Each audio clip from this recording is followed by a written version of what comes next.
اکثر بچپن میں ہوئی غلطیاں بہت بھاری پڑ جاتی ہیں، جس کی سزا ہم کو تو ملتی ہے، پر ہمارے ساتھ ساتھ ہماری فیملی بھی اس کی لپیٹ میں آ جاتی ہے۔ السلام علیکم فرینڈز، ویلکم ٹو اور چینل دی ادر سٹوریز۔ کیسے ہیں آپ لوگ؟ میں امید اور دعا کرتا ہوں آپ سب خیریت سے ہوں گے۔ تو بنا ٹائم ویسٹ کیے چلتے ہیں آج کی سٹوری کی طرف۔ فرینڈز، آج کی سٹوری ہم کو فراز نے بھیجی ہے، تو آگے کی سٹوری ہم انہی کے پرسپیکٹیو سے سنتے ہیں۔ یہ واقعہ جب کا ہے جب میری عمر 15 سال اور میری چھوٹی بہن کی عمر 10 سال تھی۔ ہماری فیملی میں جب میری دادی، ابو، امی، میں اور میری چھوٹی بہن تھے، ان دنوں میں ہماری روٹین اس طرح ہوتی تھی کہ صبح اسکول جاتے اور پھر اسکول سے آ کر سو جاتے، پھر سو کر اٹھ کر کھیلنے باہر چلے جاتے، پھر گھر آ کر اسکول کا کام کرتے اور پھر رات کا کھانا کھا کر سو جاتے۔ بس یہی سب تھا ہماری زندگی میں۔ میں اپنی چھوٹی بہن عائشہ سے بہت زیادہ پیار کرتا تھا اور اس کا بہت خیال رکھتا تھا۔ میں آپ کو بتاتا چلوں، اس وقت میں دوسرے اسکول میں پڑھتا تھا، جبکہ عائشہ دوسرے اسکول میں۔ چھوٹی کلاس میں ہونے کی وجہ سے اس کی چھٹی جلدی ہو جایا کرتی تھی اور میری چھٹی 1 گھنٹے بعد۔ خیر، عائشہ کی ایک عجیب عادت تھی کہ وہ اکثر سوتے ہوئے منہ ہی منہ میں کچھ بڑبڑایا کرتی تھی، مگر غور سے سننے پر بھی سمجھ نہیں آتا تھا کہ وہ کیا کہہ رہی ہے۔ اس کو اس طرح سوتے میں بولتا دیکھ کر ہم مسکرا دیا کرتے تھے۔ لیکن ایک دن ایک بہت عجیب بات ہوئی۔ وہ سردیوں کے دن تھے، ہم سب گھر والے سونے کے لیے لیٹ گئے تھے، جبکہ عائشہ ہم سے پہلے ہی کھانا کھا کر سو چکی تھی۔ جب میں اور عائشہ امی اور ابو کے ساتھ ایک روم میں ہی سویا کرتے تھے، جبکہ دادی الگ روم میں سوتی تھیں۔ خیر، اس رات ہم سوئے ہی تھے کہ اچانک پتہ نہیں کیوں عائشہ نیند میں اتنی زور سے چیخی کہ ہم سب کی آنکھ اس چیخ سے کھل گئی۔ امی نے عائشہ کو دیکھا تو وہ اب بھی سو رہی تھی، پر ان سردیوں کی رات میں بھی عائشہ کا چہرہ پسینوں سے شرابور ہو رہا تھا۔ اس کو دیکھ کر صاف لگ رہا تھا کہ وہ ڈری ہوئی ہے۔ امی نے اسے اٹھایا تو عائشہ امی کے گلے لگ کر زار و قطار رونے لگی۔ اس کا رونا تھم ہی نہیں رہا تھا۔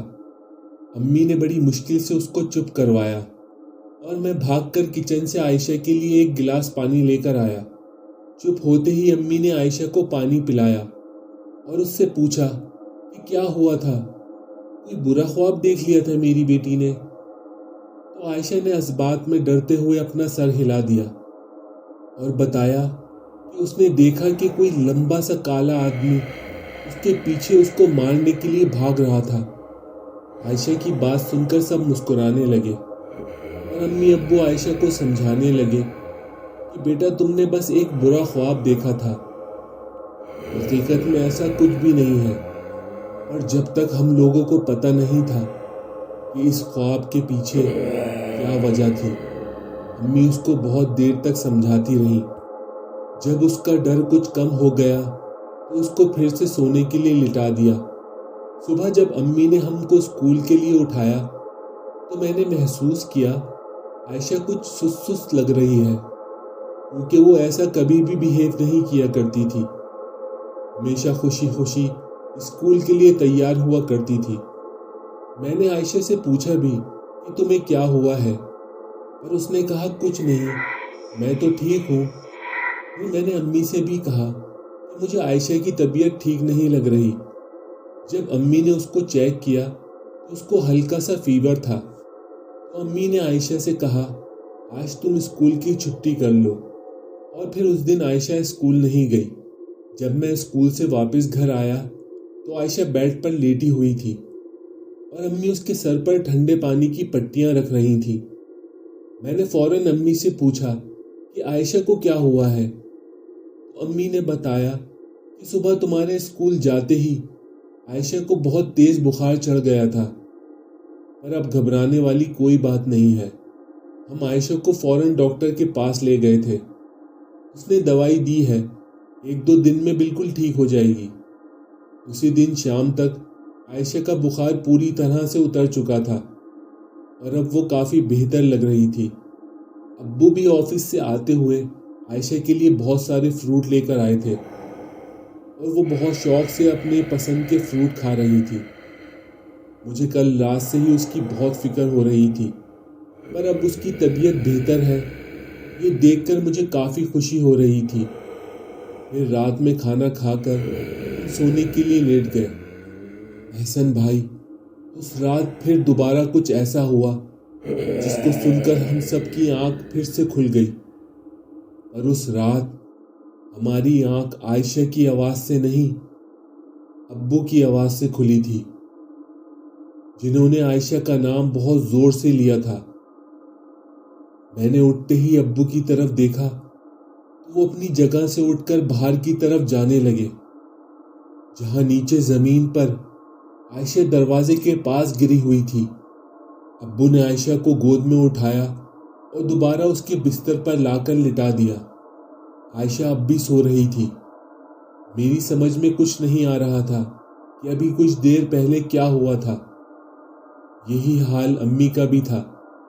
تو امی نے ابو سے پوچھا کہ کیا ہوا تھا، آپ چیخے کیوں اور عائشہ وہاں کیسے چلی گئی؟ تو ابو نے کہا، میری تو خود سمجھ نہیں آ رہا۔ میری ایک دم سے آنکھ کھلی تو میں نے دیکھا عائشہ اپنے بستر پر نہیں تھی، تو میں اپنے بستر پر اٹھ کر بیٹھ گیا تو میں نے دیکھا عائشہ دروازے کے پاس کھڑی ہے اور کچھ بول رہی ہے، پر وہ کیا بول رہی تھی وہ میری سمجھ میں نہیں آ رہا تھا۔ وہ بہت ہلکے ہلکے بول رہی تھی، اس کا چہرہ دوسری طرف تھا۔ تو پھر میں نے اس کو ہلکے سے آواز دی کہ بیٹا کیا ہوا، تم وہاں کیوں کھڑی ہو؟ اور اس نے میری بات کو انسنا کر دیا اور کوئی جواب نہیں دیا۔ میں نے پھر تھوڑا زور سے عائشہ کا نام لے کر اس کو آواز دی تو عائشہ آہستہ سے میری طرف مڑی۔ جب میں نے غور سے دیکھا تو اس کی آنکھیں اب بھی بند تھیں، پر وہ میری طرف دیکھ کر مسکرانے لگی۔ اس کو اس حالت میں دیکھ کر مجھے اتنا ڈر لگا کہ میں نے عائشہ کو زور سے پکارا، تو میرا ایسا کرتے ہی یہ اچانک وہاں زمین پر گر گئی۔ تبھی میں اس کو وہاں سے اٹھانے کے لیے بھاگا تھا۔ یہ سب سن کر میں تو بہت ڈر گیا تھا، کیونکہ عائشہ اب بھی سو رہی تھی، اس کی آنکھ اب بھی نہیں کھلی تھی۔ امی نے کہا اس کو اٹھانا اس وقت ٹھیک نہیں ہے، صبح اٹھے گی تو میں پوچھوں گی اس سے کہ کیا ہوا تھا رات میں۔ اور صبح جب عائشہ سے پوچھا گیا تو رات کی کوئی بات اسے یاد ہی نہیں تھی۔ کسی کی کچھ سمجھ نہیں آ رہا تھا کہ عائشہ کو کیا ہوا ہے۔ تو ابو نے دوبارہ سے عائشہ کو ڈاکٹر کو دکھایا اور ان کو ساری بات بتائی۔ تو ہمارے فیملی ڈاکٹر نے کہا بہتر ہوگا کہ آپ اس کو کسی دماغ کے ڈاکٹر کو دکھائیں۔ تو اسی دن عائشہ کو ایک دماغ کے ڈاکٹر کو دکھایا گیا۔ ڈاکٹر نے کافی ٹیسٹ بتائے اور جب ہم نے وہ ٹیسٹ کروا کے اس کی رپورٹس ڈاکٹر کو دکھائیں تو انہوں نے کہا ساری رپورٹس نارمل ہیں، اس کے ساتھ ایسا کچھ بھی نہیں ہے جس کو سوچ کر آپ پریشان ہو۔ پھر ہم نے ڈاکٹر سے پوچھا کہ پھر آخر رات میں یہ ایسا کیوں بیہیو کر رہی ہے؟ تو ڈاکٹر نے کہا ایسا اکثر لوگوں کے ساتھ ہو جاتا ہے، کبھی کسی کی بہت زیادہ طبیعت خراب ہو اور وہ بیماری سے اٹھ تو جائے لیکن اس کا بخار اس کے اندر ہی رہتا ہے، اس کی وجہ سے بھی ایسا ہو جاتا ہے۔